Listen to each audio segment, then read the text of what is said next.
Bonjour, je vais commencer par vous présenter les secteurs d'activité de l'information, c'est-à-dire les systèmes embarqués, la mécatronique, les systèmes nomades, ce qui permettra de préciser le vocabulaire et de voir dans quel secteur se situe l'information. Si vous allez sur Wikipédia, vous trouverez qu'un système embarqué est défini comme un système électronique et informatique autonome, donc souvent en temps réel, spécialisé dans une tâche précise.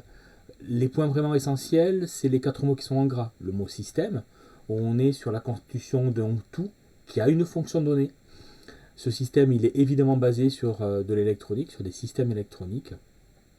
Et grâce à de la programmation et à l'intelligence qu'on embarque dans cette électronique, on va le rendre autonome. Donc vous voyez que derrière, il y a toutes les problématiques liées aux batteries, liées à l'intelligence artificielle, au capteur pour le rendre interactif avec son environnement. Alors évidemment, vous connaissez tous ces systèmes parce qu'il y en a un que vous utilisez quotidiennement, c'est évidemment votre téléphone portable. Alors on peut évidemment penser aussi aux cartes électroniques et puis au rover, à tout ce qu'il y a dans la voiture, etc. Alors, un deuxième mot important pour nous, c'est le mot mécatronique. Toujours grâce à Wikipédia, on apprend que la mécatronique, c'est la combinaison systémique, donc encore une notion de système, de la mécanique et de l'électronique. Alors ça paraissait évident, parce que si je prends le terme mécatronique, on reconnaît bien méca, on reconnaît bien donc méca mécanique, on reconnaît dans tronique électronique.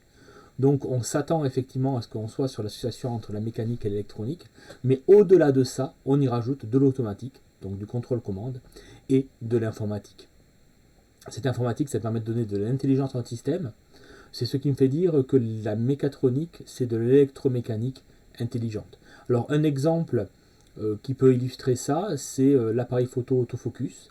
Dans cet appareil photo, vous avez des capteurs. Ces capteurs vont permettre de mesurer la distance qu'il y a entre vous et votre objectif. Et donc, vous avez un moteur qui vient être commandé par l'électronique et qui va permettre de régler votre objectif. Alors, au-delà de cette prise d'information capteur qui renvoie à une information sur le moteur, et bien évidemment, dans votre caméra, on va être capable de rajouter de l'intelligence associée à cette caméra, ce qui fait que vous allez avoir des petits carrés rouges qui vont apparaître sur votre photo, qui va vous permettre de sélectionner votre point ou vos points d'intérêt. Et donc là, vous voyez bien que votre appareil photo devient quelque chose de beaucoup plus compliqué, de beaucoup plus autonome et aussi de beaucoup plus performant. Alors tout ça, évidemment, c'est permis grâce au progrès de l'informatique, des progrès qui nous ont permis de passer d'une machine à calculer dans une salle au début de l'informatique à aujourd'hui dans une salle plein de systèmes informatiques qui peuvent travailler ensemble et collaborer ensemble. Ce terme collaboratif, on y reviendra dans quelques instants.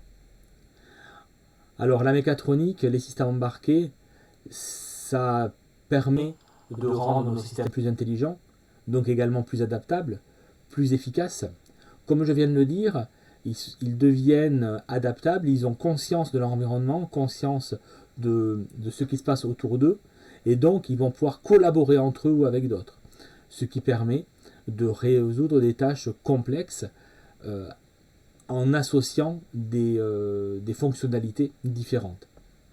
L'exemple typique de ce mode de fonctionnement, c'est la fourmilière, où une fourmi seule ne peut pas faire grand-chose, mais quand elle est en groupe, elle peut même faire un pont avec son corps pour permettre aux autres fourmis de passer.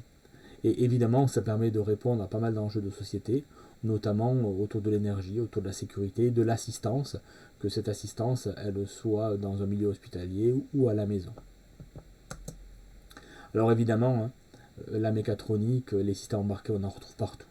On en retrouve évidemment dans la voiture, avec votre ordinateur de bord, et tout le matériel que vous avez dans la voiture, mais également, si je regarde une flotte de voitures, on peut considérer que c'est un système mécatronique, puisque chaque élément est mécatronique, et que ces éléments ont une intelligence collective. En tout cas, là, on est sur la voiture du futur.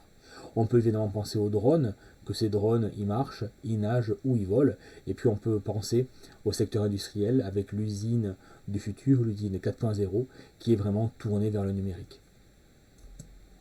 Alors enfin, si on a compris que les systèmes embarqués, on en retrouve partout, il y a quelques typologies d'entreprises qui regroupent ces activités-là.